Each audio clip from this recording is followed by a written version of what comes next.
আমি এখন দাঁড়িয়ে রয়েছি এই কুমারটুলির একদম সামনে, শোভাবাজার সুতানুটি স্টেশন থেকে ট্রেন ক্রস করছে।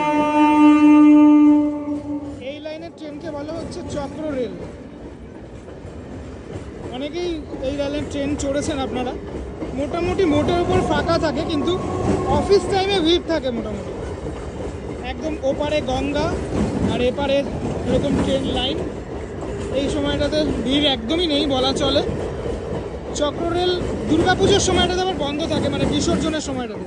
ট্রেন চলে গেল, এবারে উঠবে এই তোমার ইয়েটা, গেটটা উঠিয়ে দেওয়া হবে গেটটা। এর জন্য কত গাড়ি সব লাইন দিয়ে দাঁড়িয়ে রয়েছে। গেটটা উঠবে, তারপরে সব গাড়িগুলো পারাপার করবে। ওই দিকে রয়েছে সুন্দর গঙ্গার মনোরম দৃশ্য।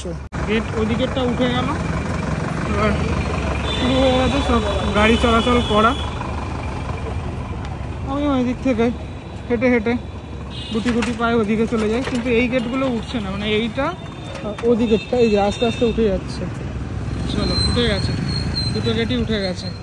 এই গঙ্গার আশেপাশটা বেশ ভালো লাগে। মানুষজন এখানে একটুখানি বসে থাকেন। সামনেই রয়েছেন কাশী মিত্র শ্মশান ঘাট। এখানে বিকেলবেলার দিকে বা দুপুরবেলার দিকে মানুষজন আসেন গঙ্গার একটুখানি হাওয়া খেতে। ওই পাশটাতেই হচ্ছে হাওড়া, আর এই পাশটাতে এই গঙ্গার সুন্দর দৃশ্য, মনোরম দৃশ্য, যেটা দেখতে দেখতেই মানুষজন ট্রেনে যাতায়াত করে থাকেন।